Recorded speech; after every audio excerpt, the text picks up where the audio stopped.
한국은 일본의 작은 소도시 하나보다 경제력이 낮은 국가입니다. 물론 일본은 중국 소도시 수준의 나라겠죠. 그런 한국이 일본이나 중국보다 훨씬 경제력이 높은 나라라니 그게 말이 됩니까? 여기 미국의 한 대학교 토론 중에서 한국에 대한 이야기가 오가고 있습니다. 중국 학생과 일본 학생은 교수의 주장에 반박을 하고 있지만 한국에 다녀온 교수의 말에 속절없이 무너지고 마는데요. 오늘의 사연 시작합니다. 영상 시작 전 구독, 좋아요 부탁드릴게요. 안녕하세요. 저는 미국에서 아시아 문화학을 공부하고 있는 살롯이라고 합니다. 제가 아시아 문화학을 공부하게 된 계기는 부모님과 언니의 영향이 컸습니다. 어릴 적 부모님은 자주 가족 모임에서 사회적 이슈나 다른 문화에 대한 이야기를 나누곤 했습니다. 특히 아버지께서는 여행을 많이 다니셨고 다양한 나라에서 만난 사람들의 이야기를 들려주셨습니다. 아버지는 중국, 일본, 한국을 비롯한 아시아 국가들을 자주 방문했으며 그곳에서 겪은 문화적 충격과 감동적인 순간들을 생동감 있게 이야기하셨습니다. 어머니는 항상 다른 문화와 사람들에 대해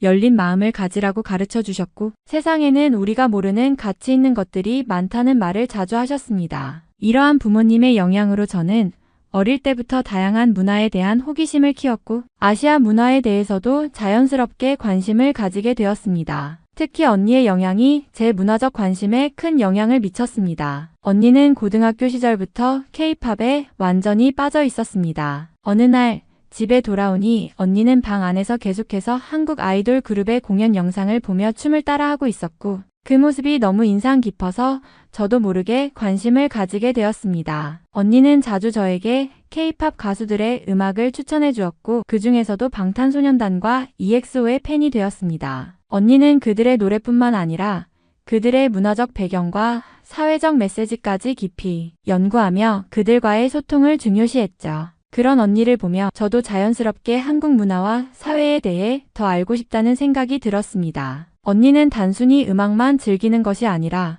K-팝이 한국 사회와 문화를 어떻게 세계에 전달하는지에 대해서도 이야기하곤 했습니다. K-팝을 통해 한국의 전통과 현대적 감각이 어떻게 융합되는지를 이해하면 더 많은 것을 알게 될 거야 라는 언니의 말에 따라 저는 한국의 문화와 사회에 대해 더 많은 책을 읽기 시작했고 결국 아시아 문화학을 전공으로 선택하게 되었습니다. 대학에 와서 저는 중국인 친구들이 많다는 사실을 알게 되었습니다. 중국에서 온 친구들은 대부분 친근하고 그들과 함께 시간을 보내며 아시아 문화에 대해 더 많이 배우게 되었습니다. 특히 그들은 자신들의 나라와 문화에 대해 자부심이 대단했고 저는 그들의 이야기와 관점을 듣는 게 매우 흥미로웠습니다. 친구들 중 몇 명은 한국에 대해 이야기할 때마다 상당히 부정적인 의견을 표현하곤 했습니다. 그중 한 친구는 한국에 대해 한국은 중국을 베낀 나라라고 말하며 한국이 중국의 문화와 전통을 모방했다고 주장했습니다. 또 다른 친구는 한국이 겉보기에는 잘 나가 보이지만 실제로는 경제적으로나 정치적으로 뒤처진 나라라고 설명했습니다. 그는 한국은 후진국이 선진국인 척하고 있다며 한국이 실제로는 많은 문제를 안고 있다고 이야기했습니다. 저는 그 당시 그들의 말을 듣고 그들의 관점을 이해하려 했고 그들의 주장에 일정 부분 동의하게 되었습니다. 그들은 항상 자신들의 나라가 세계에서 가장 강력한 문화적 영향력을 가지고 있다고 믿었고 그 덕분에 한국은 중국을 따라가고 있을 뿐이라는 말을 자주 했습니다. 그때부터 저는 그들의 말을 믿게 되었고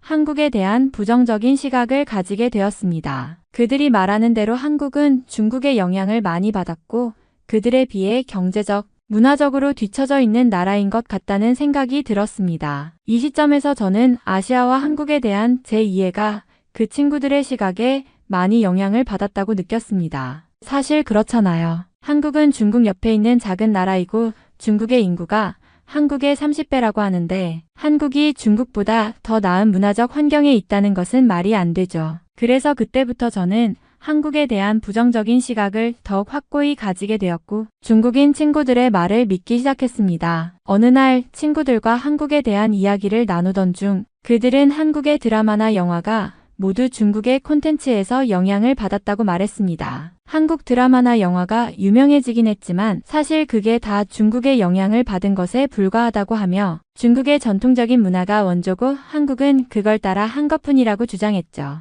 그들은 한국 드라마의 줄거리나 스타일이 중국 드라마와 매우 비슷하고 많은 아이디어가 중국에서 먼저 나온 것이라고 말했습니다. 또한 중국 친구들은 한국의 유명한 영화나 드라마들이 중국의 전통적인 가치나 사회적 메시지를 기반으로 한 것이라며 한국이 이를 모방하거나 각색했다고 설명했습니다. 그들은 한국이 중국의 영향을 너무 많이 받아왔다는 점을 강조하며 한국의 문화적 독창성에 의문을 제기했습니다. 저는 그들의 말을 듣고 나서 점점 더 한국에 대한 부정적인 생각을 확고히 하게 되었고 한국의 문화가 과연 진정한 독자적인 문화라고 할 수 있을지에 대한 의문을 품게 되었습니다. 그렇게 중국인 친구들과의 대화 속에서 한국 문화가 중국에서 영향을 받았다는 주장이 점점 더 제 생각을 지배하게 되었고 저는 그들이 말하는 내용을 사실처럼 믿게 되었습니다. 그런데 어느 날 전공 수업 시간에 한국 문화에 대해 다루게 되었고 교수님께서 한국 문화를 어떻게 인식하는지에 대해 질문하셨습니다. 그때 저는 바로 중국인 친구들의 주장을 떠올리며 한국이 중국의 영향을 많이 받았다는 말에 동의를 하게 되었습니다. 한국은 중국의 문화적 영향을 많이 받았고 많은 면에서 중국을 따라 하고 있다는 제 의견을 내세우며 친구들이 했던 말들을 수업에서 그대로 이야기했습니다. 그런데 그 순간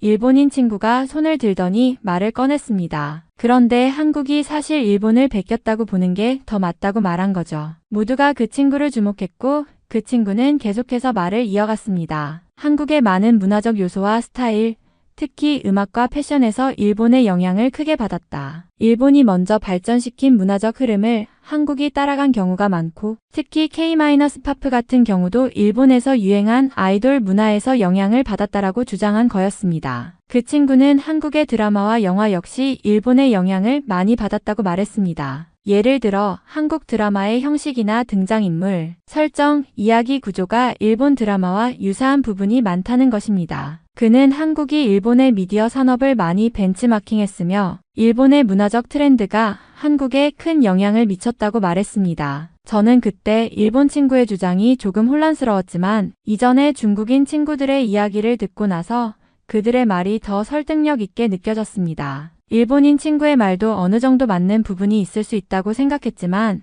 여전히 한국이 일본을 모방했다고 보기보다는 중국의 영향을 더 크게 받았다고 느꼈습니다. 그 순간 저는 한국 문화에 대해 다양한 관점을 접하게 되었고 이 두 나라의 주장 사이에서 고민하게 되었습니다. 교수님은 그때 중국인 학생과 일본인 학생을 불러서 토론을 시켰습니다. 교수님은 그냥 가만히 앉아 계시며 두 학생의 주장을 지켜보셨습니다. 중국인 학생과 일본인 학생은 서로 다른 의견을 펼치기 시작했는데 그들의 논쟁은 매우 흥미로웠습니다. 중국인 학생은 먼저 말을 꺼냈습니다. 한국은 분명히 중국 문화의 영향을 많이 받았습니다. 예를 들어 한국의 한자 사용과 같은 글자 체계부터 시작해서 전통 의상인 한복에도 중국의 영향을 받았죠. 뿐만 아니라 한국의 공자 사상도 중국에서 영향을 받았고 문화적으로나 역사적으로나 중국과 많은 유사점을 찾을 수 있습니다. 그는 중국의 전통과 역사를 바탕으로 한국이 많은 부분을 그대로 차용했다고 주장했습니다. 한국의 대표적인 문화유산들 예를 들어 궁궐이나 전통적인 건축 양식이 중국의 영향을 받은 것들도 많습니다. 한국은 중국을 본받으며 성장해왔고 그런 영향은 지금도 계속해서 이어지고 있습니다. 일본인 학생은 그 말을 듣고 반박했습니다. 한국이 중국을 본받았다고 하는 것은 맞지만 일본도 한국 문화에 큰 영향을 미쳤습니다. 일본의 아이돌 문화가 한국의 K-팝에 큰 영향을 주었고 한국 드라마도 일본 드라마에서 많은 부분을 차용했습니다. 예를 들어 일본의 드라마는 주로 가족 중심의 이야기를 다루는 경우가 많고 그런 점이 한국 드라마에서도 유사하게 나타나죠. 그리고 일본의 음악 산업은 아이돌 문화와 팬덤 시스템이 잘 구축되어 있었습니다. 한국의 K-팝도 그 시스템을 그대로 차용하고 발전시킨 것입니다. 그는 일본의 아이돌 문화와 그로 인한 팬 문화가 한국의 문화 형성에 매우 중요한 역할을 했다고 강조했습니다. 두 학생은 서로의 주장을 거듭 반박하며 구체적인 사례들을 들며 토론을 이어갔습니다. 중국인 학생은 한국의 전통적인 음악이나 미술 역시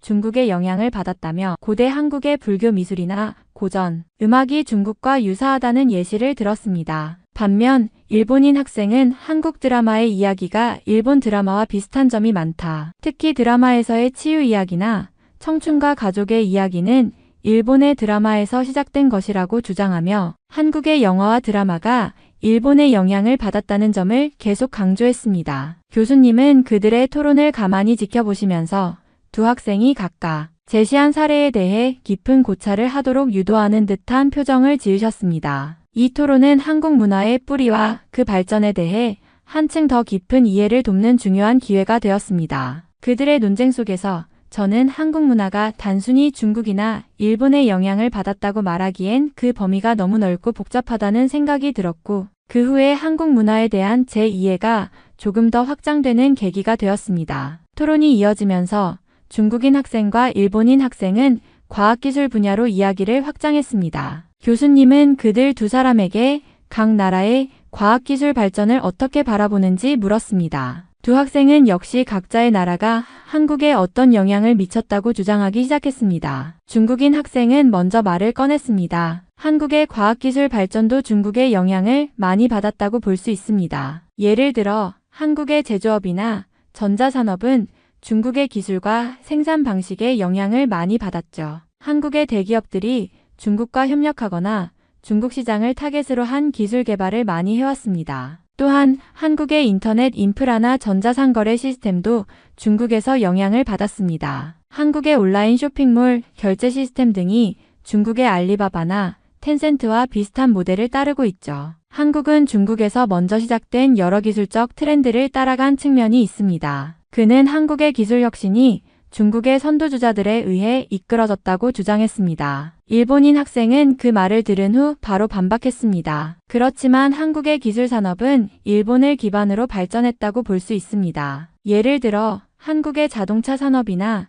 전자제품들이 일본의 기술에서 많은 영향을 받았습니다. 특히 한국의 삼성이나 현대차는 일본의 소니, 도요타 등과 비슷한 방식으로 성장했습니다. 한국의 전자기기들이 일본의 제품을 모델로 하여 혁신을 이루었고, 한국은 일본의 기술을 따라 했다고 말할 수 있죠. 그는 한국이 일본의 제조업과 전자산업을 본받아 그 기술을 더욱 발전시킨 것이라고 주장했습니다. 그는 한국의 고유한 기술력도 중요하지만 그 발전의 초창기에는 일본에서 시작된 기술들을 채택하고 발전시킨 부분이 크다고 덧붙였습니다. 예를 들어 한국의 반도체 산업도 일본의 기술을 많이 받아들여서 발전한 것입니다. 일본의 반도체 회사들이 제공한 기술과 노하우가 없었다면 한국의 반도체 산업도 지금처럼 발전할 수 없었을 것입니다. 중국인 학생과 일본인 학생은 계속해서 서로의 주장을 충돌시키며 토론을 이어갔습니다. 중국인 학생은 한국의 스마트폰이나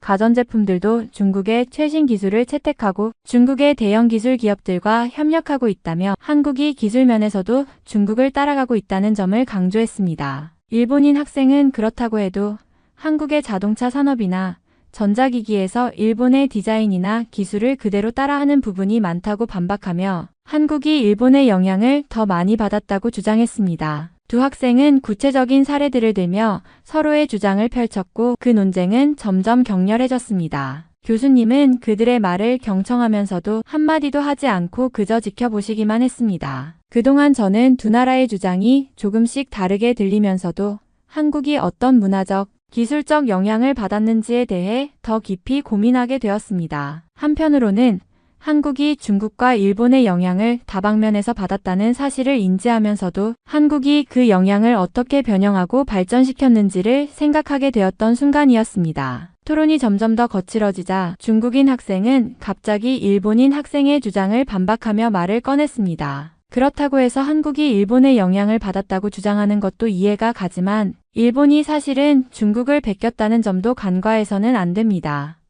그 학생은 한숨을 쉬며 테이블을 두드리며 이야기를 시작했습니다. 일본의 전통 문화, 특히 일본의 불교와 문학, 예술 등 많은 부분이 중국에서 비롯되었습니다. 일본의 초기 문명은 대부분 중국의 영향을 받은 것이죠. 일본의 한자 사용이나 일본의 고대 건축물들도 중국에서 유입된 것입니다. 일본이 중국을 모방하고 따라가면서 발전했다고 보는 게 더 타당하다고 생각합니다. 중국인 학생은 일본의 고대 역사와 문화를 예로 들며 일본이 중국을 베꼈다는 주장을 계속했습니다. 일본은 중국에서 많은 문물과 기술을 가져왔고 그것을 바탕으로 발전한 나라입니다. 예를 들어 일본의 도자기나 불상, 심지어 일본의 정치 체계 역시 중국을 모델로 삼은 것입니다. 일본이 중국을 따라하면서 자신만의 문화를 만들어냈다고 볼 수 있습니다. 그래서 일본이 한국에 많은 영향을 미쳤다고 하지만 결국 일본도 중국의 영향을 크게 받았다는 사실을 잊지 말아야 합니다. 일본인 학생은 점점 더 얼굴을 붉히며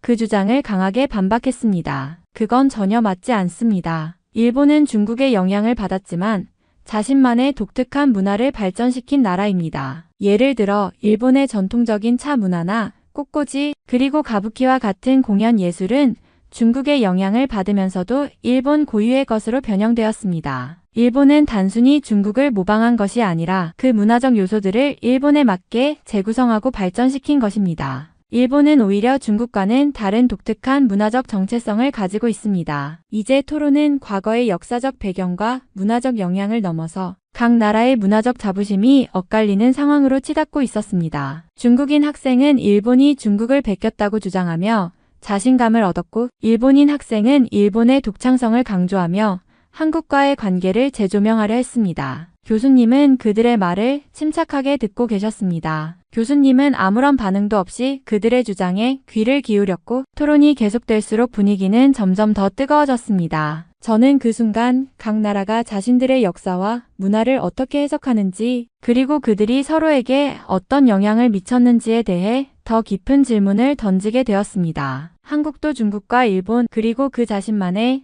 특수한 영향을 받아왔다는 점에서 단순히 어느 나라를 따라했다고 보기에는 너무 복잡한 문화적 혼합이 일어났다는 생각이 들었습니다. 토론이 계속될수록 저는 점점 더 혼란스러워졌습니다. 중국인 학생과 일본인 학생이 각자 자신들의 나라가 한국에 어떤 영향을 미쳤는지 주장하는 모습을 보면서 한편으로는 그들 두 나라가 오히려 한국의 문화를 베꼈을 수도 있겠다는 생각이 들었습니다. 그동안 저는 중국인 친구들과 많이 어울리며 그들의 이야기에 영향을 받아 한국에 대해 부정적인 시각을 가졌었죠. 그들의 주장대로 한국은 중국을 모방하고 경제적으로나 문화적으로 중국보다는 뒤처져 있다고 믿었습니다. 하지만 이 토론을 지켜보면서 점차 그동안 제가 가지고 있던 생각이 완전히 틀렸다는 것을 깨닫게 되었습니다. 중국과 일본 두 나라 모두 자신들의 문화를 고유한 것으로 주장하고 있었고 그들이 한국의 문화에 대한 영향을 이야기하는 방식이 오히려 한국을 과소평가하는 듯한 느낌을 받았습니다. 일본이 한국을 베꼈다는 주장,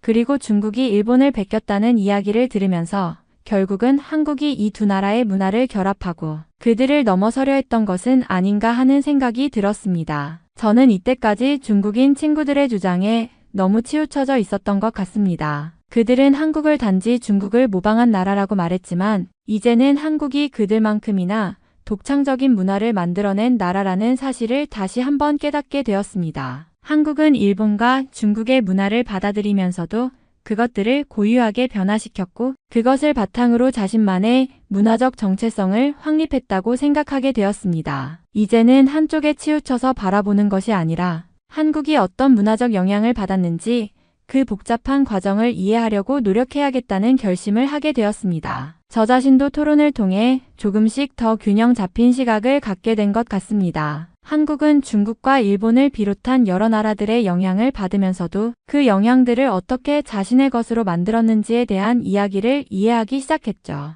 이 모든 것이 바로 한국 문화의 복합적이고 독창적인 특성을 만들어낸 것이 아닐까 하는 생각이 들었습니다. 토론이 계속될수록 다른 나라에서 온 친구들도 이야기에 관심을 가지기 시작했습니다. 그들 역시 한중일의 문화적 갈등과 영향에 대해 처음 듣는 이야기라며 흥미로워했습니다. 많은 친구들이 그들의 의견을 조심스럽게 나누었고 전체적인 분위기는 점점 더 활발해졌습니다. 특히 한국의 문화가 최근 세계적으로 큰 인기를 끌고 있다는 점에서 이 토론은 모두에게 중요한 주제로 다가갔습니다. 그중 한 친구는 손을 들며 이렇게 말했습니다. 솔직히 말하면 저는 한국 문화가 정말 특별하다고 생각해요. K-팝, 한국 드라마, 한국 영화는 이미 전 세계에서 인기를 끌고 있잖아요. 중국과 일본도 문화적으로 뛰어난 점이 많지만 요즘은 한국의 문화가 가장 돋보이지 않나요?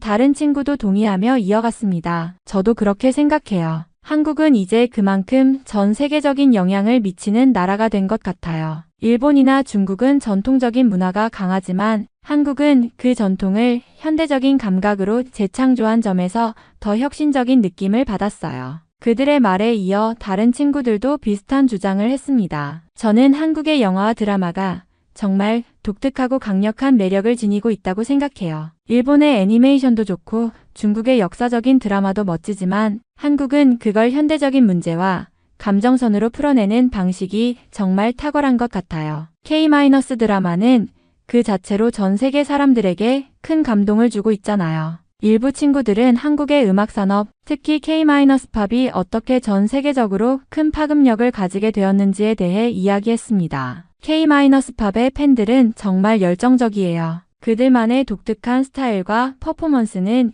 이제 전 세계적인 트렌드가 되었어요. BTS 같은 그룹은 그야말로 세계적인 아이콘이 됐고 그건 한국만의 고유한 매력이 없이는 불가능한 일이죠. 저는 그들의 이야기를 들으며 한편으로는 한국 문화의 발전이 얼마나 놀라운지 그리고 그 문화가 전 세계에 미친 영향력이 얼마나 큰지를 새삼 깨닫게 되었습니다. 한중일 3국의 문화적 차이를 비교하며 이들 중에서 한국이 가장 돋보인다고 말하는 사람들이 많다는 점에서 저도 그들의 의견에 어느 정도 동의하게 되었습니다. 한국은 전통과 현대를 조화롭게 결합시키며 새로운 트렌드를 만들어내는 데 있어서 놀라운 역량을 발휘하고 있었죠. 저는 이제 한국의 문화가 그저 중국이나 일본의 영향을 받은 것이 아니라 그들보다 더욱 혁신적이고 세계적인 파급력을 지닌 독특한 문화로 자리 잡았다는 생각을 하게 되었습니다. 이 토론은 저에게 한국 문화에 대한 새로운 시각을 열어주었고 저는 그동안 한국을 너무 편협하게만 바라봤다는 점을 깨달았습니다. 한국은 그 자체로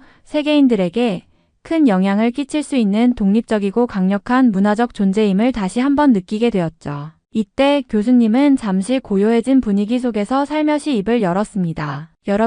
여러분이 이야기한 것처럼 한국, 일본, 중국의 문화는 서로 얽혀있긴 하지만 한국은 그들만의 독특한 길을 걸어왔다는 점에서 분명히 차별화된 발전을 이루었습니다. 교수님의 말에 모두가 조용히 집중했습니다. 교수님은 한 가지 중요한 사실을 언급하셨습니다. 중국의 한자를 일본이 사용한다고 하지만 사실 그 한자조차도 그 기원을 따지면 한국의 조상들이 먼저 만들었다는 이야기가 있습니다. 이 말을 들은 저는 순간 깜짝 놀랐습니다. 지금까지 한국의 문화가 중국과 일본의 영향을 받았다고만 생각해왔는데 교수님이 이렇게 구체적인 사실을 제시하시니 한국의 문화에 대해 다시 생각해보게 되었습니다. 교수님은 이어서 말했습니다. 한국의 한글, 예를 들어 한자의 영향을 받으면서도 완전히 새로운 문자 체계를 만들어낸 것은 한국 문화의 독창성을 증명하는 예입니다. 현대 한국의 문화와 사회를 보면 그 주장이 결코 허구가 아니라는 것을 알 수 있습니다. 학생들 중 몇 명은 고개를 끄덕이며 교수님의 말을 들었고 다른 친구들은 여전히 의아한 표정을 지었지만 점차 교실 분위기는 더욱 깊어졌습니다. 중국과 일본은 물론 큰 영향을 미쳤지만 한국은 그들로부터 받은 영향을 스스로의 방식으로 변화시키고 또 다른 문화적 혁신을 이뤄낸 나라입니다. 그 결과가 오늘날 우리가 보고 있는 K-팝, 영화, 드라마, 패션 등 다양한 분야에서 나타나고 있습니다. 교수님의 말씀을 들으며 저는 한국 문화가 단순히 다른 나라들의 영향을 받는 것에 그치지 않았다는 사실을 깨닫게 되었습니다. 한국은 그들만의 고유한 정체성을 만들어가며 전 세계적으로 독특한 매력을 가진 문화 강국으로 자리 잡았다는 생각이 들었습니다. 그동안 제가 가지고 있던 고정관념은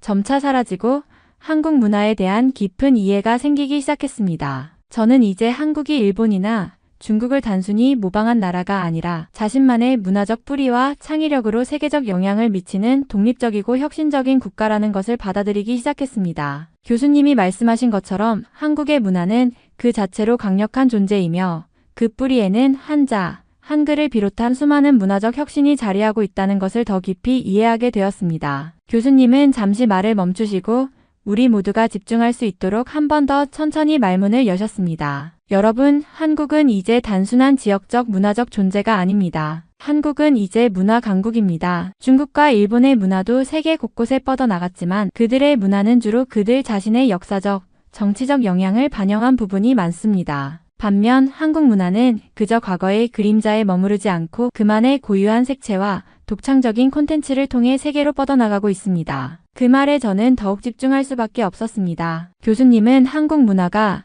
세계에 영향을 미친 이유를 구체적으로 설명하기 시작했습니다. K-팝을 예로 들어보겠습니다. BTS, 블랙핑크, EXO와 같은 그룹들은 단순히 팝 음악을 넘어 그들만의 독특한 메시지와 문화적 가치를 전 세계로 퍼뜨렸습니다. 그들의 음악은 이제 글로벌한 언어가 되어 수백만의 팬들이 한국어를 배우고 한국 문화를 이해하려 노력하고 있습니다. 한국의 음악은 그저 한 나라의 음악이 아니라 전 세계의 사람들과 감정을 공유하는 방식으로 변모했습니다. 교수님은 더 나아가 한국 영화와 드라마의 영향에 대해서도 이야기했습니다. 한국 드라마와 영화는 그 자체로 독특한 감정선과 사회적 메시지를 담고 있습니다. 기생충은 그 어떤 문화적 경계를 넘어서 전 세계적인 관심을 받았고, 오징어 게임은 아시아적 배경을 넘어 서양에서조차 대중적인 인기를 끌었습니다. 한국 드라마의 특징은 단순히 흥미진진한 스토리뿐만 아니라 그 안에 담긴 사회적, 심리적 깊이입니다. 이처럼 한국은 그 자체로 문화적 자산을 쌓아가며 이제 그 문화가 글로벌 플랫폼에서 중요한 부분을 차지하게 된 것입니다. 또한 교수님은 한국 문화의 성공이 단순히 우연이나 일시적인 유행이 아니라는 점을 강조했습니다. 이 모든 현상은 한국인들의 저력에서 비롯된 것입니다. 한국은 역사적으로 많은 어려움을 겪었지만 그 어려움 속에서도 끊임없이 혁신하고 자신만의 길을 걸어왔습니다. 그 과정에서 만들어진 한국 문화는 단순한 대중문화 이상의 가치를 지니고 있으며 그 고유의 색채는 다른 나라에서는 찾을 수 없는 특별함을 가지고 있습니다. 교수님은 한국 문화의 진정성과 독창성에 대해 다시 한번 강조하며 K-팝, 한국 영화, 드라마 등은 단순히 그 나라를 대표하는 문화 콘텐츠가 아니라 전 세계 사람들에게 공감을 불러일으키는 가치 있는 콘텐츠입니다. 그 속에는 한국만의 철학, 가치관, 감정선이 담겨 있으며 그 부분이 전 세계 사람들에게 큰 울림을 주고 있다는 사실이 바로 한국 문화의 가장 큰 힘입니다. 라고 덧붙였습니다. 저는 교수님의 말을 들으며 한국 문화의 위상이 단지 지금의 트렌드나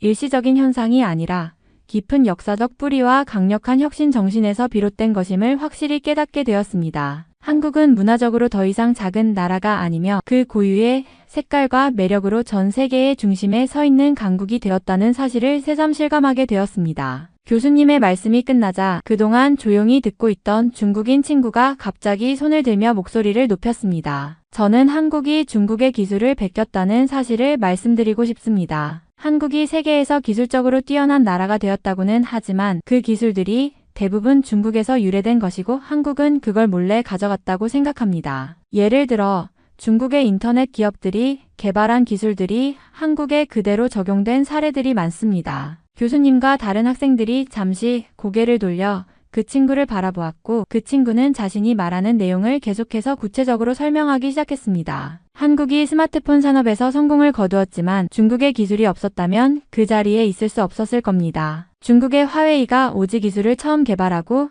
그 기술을 통해 세계 시장에 영향력을 미친 점을 보세요. 한국은 그런 기술을 채택해서 성과를 거두었죠. 또한 한국의 전자기업들이 중국의 저가 부품을 사용하는 것도 사실입니다. 그 부품들은 대체로 중국에서 생산된 것들이 많고 그 기술도 중국에서 발전해 왔습니다. 친구는 또 다른 예시를 들기 시작했습니다. 그리고 한국의 항공산업도 마찬가지입니다. 한국이 자랑하는 항공기 제작 기술도 실제로는 중국의 기술을 바탕으로 한 것이 많아요. 중국의 상하이에서 개발된 많은 항공 부품들이 한국의 기업에서 사용되고 있다는 것이 이미 널리 알려진 사실입니다. 중국의 과학기술이 세계적으로 중요한 역할을 하고 있다는 것은 모두가 알고 있는 사실인데 한국은 그런 기술을 무단으로 가져와서 자랑하고 있는 거죠. 이 말을 들은 저는 잠시 머리가 복잡해졌습니다. 한국이 그토록 큰 기술적 혁신을 이루었다고 생각했던 것에 대해 의문을 가지게 되었습니다. 과연 그 모든 발전이 순전히 한국의 힘만으로 이루어진 것일까? 아니면 다른 나라의 기술을 도입하고 그것을 활용한 결과일까? 중국 친구가 말하는 내용은 그럴듯하게 들렸습니다. 그 친구의 말의 일부는 이성적으로 들리기도 했습니다. 그런데 교수님은 중국인 학생에게 갑자기 일어나라고 하더니 호통을 치기 시작했습니다. 똑똑히 들으세요, 여러분. 한국이 중국의 기술을 베꼈다고 주장하는 것은 사실과 맞지 않습니다. 오히려 중국에서 한국의 기술을 훔친 사례들이 여러 번 있었습니다. 중국이 한국의 중소기업들이 개발한 컴퓨터 기술을 해킹하거나 그 기술을 훔쳐갔던 사건들을 알고 있습니까? 교수님의 목소리는 점점 더 단호해졌고 교실은 조용해졌습니다. 몇 년 전 한국의 중소기업이 개발한 혁신적인 컴퓨터 기술이 중국에서 불법적으로 유출된 사건이 있었습니다. 당시 중국 기업들이 한국의 기술을 그대로 카피한 후 이를 바탕으로 자국의 산업을 키웠다는 사실이 밝혀졌습니다. 이 사건은 국제적인 문제로 크게 논란이 되기도 했죠. 또 한국의 전자기업들도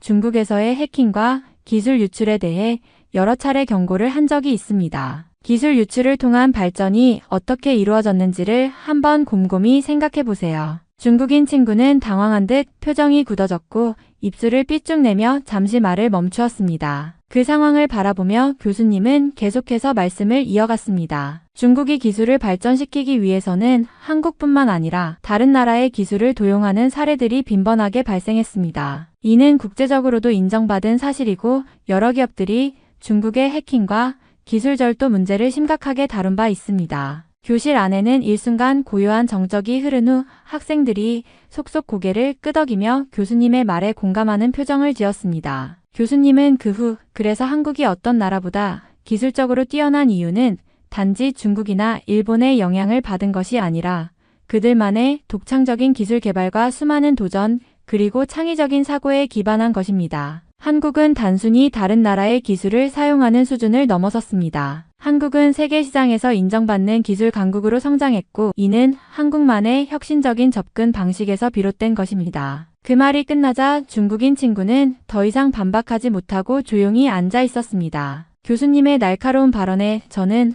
한국의 기술이 단순히 외국의 영향을 받아 성장한 것이 아니라 그들만의 고유한 노력과 혁신이 만들어낸 결과라는 사실을 더욱 확신할 수 있었습니다. 그 순간 일본인 친구가 조용히 손을 들며 발언을 시작했습니다. 저는 한국이 일본의 기술을 베꼈다는 주장도 해야 할 것 같습니다. 과거 한국이 일본의 기술을 받아들여 성장한 부분이 분명히 존재합니다. 일본의 전자기술, 자동차 산업, 그리고 특히 일본의 선진 기술을 한국이 도입하면서 급격하게 발전했죠. 한국이 일본의 기술을 따라하며 발전한 것처럼 중국이 그 기술을 한국으로부터 받아들여 발전한 것 같습니다. 결국 원조는 일본이라고 볼 수 있지 않나요? 일본인 친구는 논리적인 듯하게 말을 이어갔습니다. 예를 들어 한국의 삼성, LG와 같은 전자기업들은 일본의 소니, 파나소닉에서 영향을 받은 부분이 많습니다. 일본은 이미 1980년대에 세계 전자제품 시장에서 큰 자리를 차지했었고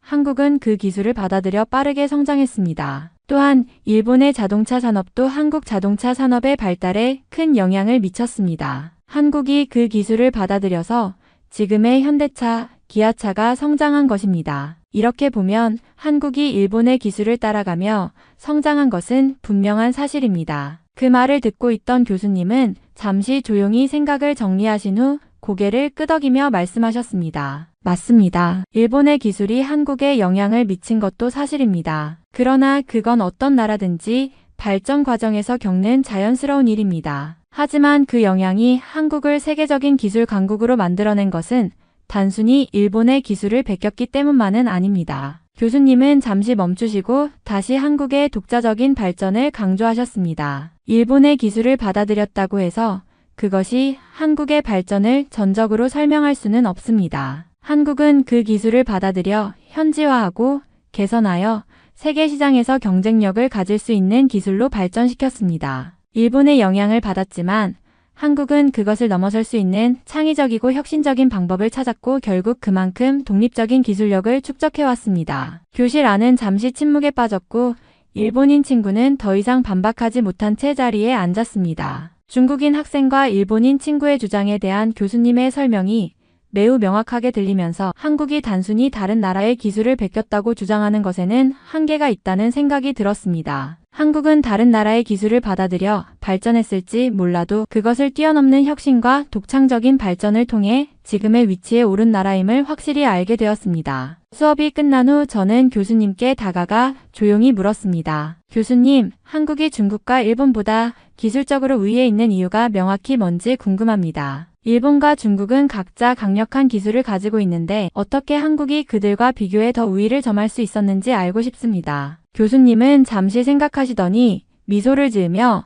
차분하게 대답하셨습니다. 좋은 질문이에요. 사실 한국이 기술적으로 우위에 있다고 하는 것은 단순히 기술을 따라잡는 수준을 넘어서 독창적이고 혁신적인 방식으로 발전했기 때문입니다. 일본과 중국도 각각 뛰어난 기술을 가지고 있지만 한국은 기술 혁신에 대한 끊임없는 투자와 연구 개발을 통해 차별화된 기술력을 확보해왔습니다. 교수님은 잠시 멈추시고 계속 말씀을 이어가셨습니다. 한국이 기술적으로 우위에 있는 이유는 크게 두 가지로 나눠볼 수 있습니다. 첫 번째는 한국이 초기에 외국 기술을 받아들여 현지화하고 그것을 뛰어넘는 독창적인 기술을 만들어낸 점입니다. 예를 들어 한국은 일본의 전자기술을 받아들여서 삼성, LG와 같은 글로벌 기업을 만들어냈습니다. 두 번째는 한국의 기술자들이 매우 혁신적이고 위험을 감수하며 창의적으로 접근하는 점입니다. 한국은 기술을 발전시키는 과정에서 많은 실패와 도전을 겪었지만 그 과정에서 성공적인 혁신을 이루어낸 나라입니다. 교수님은 말을 멈추고 다시 한번 나를 쳐다보며 덧붙였습니다. 또한 한국은 산업 전반에 걸쳐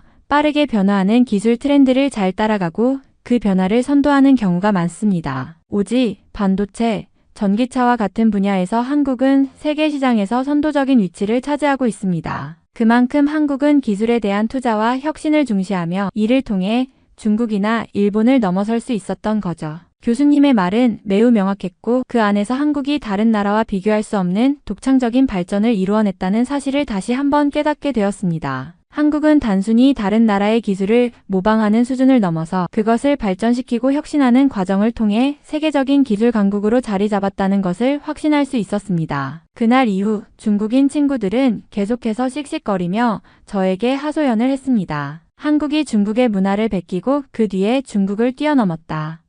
며 불만을 털어놓았어요. 그들은 한국이 중국의 영향을 받았고 그 덕분에 더 발전했다고 주장했습니다. 그때 저는 그들의 주장이 맞다고 느끼지 않았습니다. 사실 객관적으로 봤을 때 한국은 그들보다 더 뛰어난 기술과 혁신적인 문화를 만들어낸 나라였기 때문에 그들의 주장에 동의할 수 없었습니다. 저는 더 이상 중국 친구들의 시각에 따라가는 것이 옳지 않다고 생각했고 오히려 한국에 대해 더 깊이 공부하고 싶다는 생각이 들었습니다. 그동안 중국 친구들과 어울리면서 많이 듣고 배운 것들이 제 사고방식에 영향을 미쳤지만 그들이 하는 주장에 너무 휘둘려서 한국을 제대로 이해하지 못했던 것 같았어요. 그래서 이제는 스스로 한국에 대해 공부하고 그 나라의 문화와 역사, 기술을 제대로 알아보려는 결심을 했습니다. 한국에 대해 더 공부할수록 한국의 문화와 역사 그리고 그들의 창의성과 혁신이 더욱 매력적으로 다가왔습니다. 저는 이제 한국이 단순히 중국이나 일본의 영향을 받은 나라가 아니라 그들보다도 독창적이고 세계를 선도하는 나라임을 확신하게 되었습니다. 그래서 괜히 중국 친구들과 어울리며 중국식 사고에 갇혀있던 것에 대해 후회가 들기도 했죠. 한국의 역사를 공부하면서 그 나라가 어떻게 어려운 상황 속에서도 끊임없이 발전하고 세계적인 영향력을 미칠 수 있었는지에 대한 깊은 이해가 생겼습니다. 그때부터 저는 한국에 대한 흥미가 더욱 커졌고 한국의 문화와 기술을 더 알고 싶다는 마음이 강해졌습니다. 한국에 대한 흥미가 더욱 커지면서 저는 한국어를 배우기로 결심했습니다. 처음에는 어려울 것 같았지만 한글을 배운 후 한국어를 쉽게 배우기 시작했습니다. 한글이 정말 간단하고 체계적이라서 금방 익힐 수 있었고 그 덕분에 한국어에 대한 자신감이 붙었습니다. 또한 한국의 드라마와 영화를 자주 보면서 자연스럽게 한국어를 익힐 수 있었습니다. 그 덕분에 듣기와 말하기가 많이 향상되었고 점점 한국어가 재미있게 느껴졌습니다. 그 후 저는 한국인과 온라인으로 채팅을 시작했어요. 처음엔 어색했지만 점점 친해지면서 한국인 친구들이 생겼고 그들과의 대화가 정말 즐거웠습니다. 한국어를 실생활에서 쓰는 기회가 생기니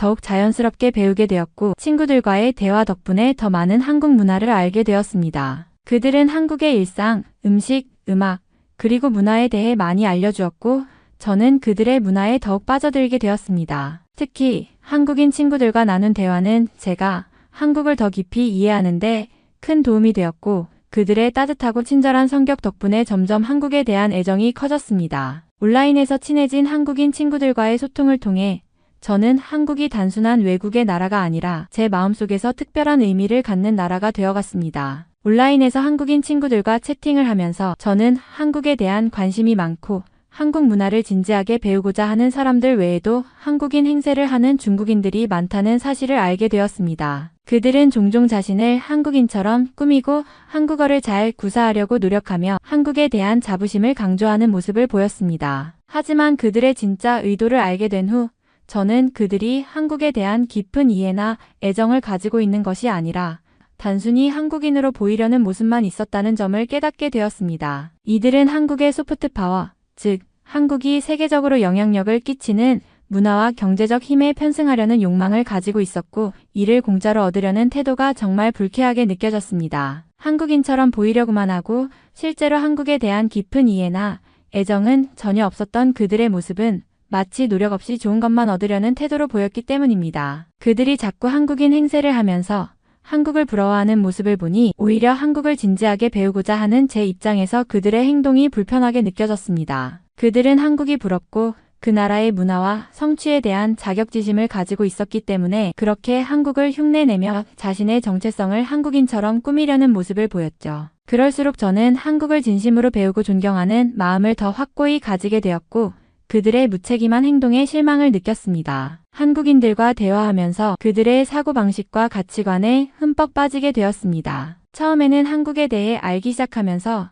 그들의 문화와 언어를 배우는 것이 흥미로웠지만 점점 그들이 가진 성품과 사고방식이 저에게 깊은 영향을 미쳤습니다. 한국인들은 정말 친절하고 배려가 넘치며 남을 돕고자 하는 마음이 굉장히 강한 사람들이라는 것을 알게 되었습니다. 그들은 언제나 상대방을 배려하며 작은 일에도 세심한 신경을 쓰고 이타적인 태도로 서로를 도우려는 모습이 정말 인상 깊었습니다. 이런 모습을 보며 저는 한국인들이 세계에서 가장 강한 사람들이라는 생각을 하게 되었습니다. 그들이 가진 따뜻한 마음과 강한 의지는 단순히 문화적인 특성이 아니라 그들이 살아가는 방식의 중요한 부분이라는 것을 느꼈습니다. 한국인들은 힘들 때도 서로를 돕고 어려운 상황 속에서도 긍정적인 태도를 유지하며 힘을 합쳐 나아가는 모습을 자주 보여주었습니다. 그들의 이러한 가치관은 저에게 큰 감동을 주었고 그래서 이제는 한국에 가서 그들처럼 살고 싶다는 마음이 더욱 확고해졌습니다. 저는 한국에서의 새로운 삶을 준비하고 있습니다. 언어뿐만 아니라 한국의 문화와 사람들에 대해 더 깊이 이해하고 싶고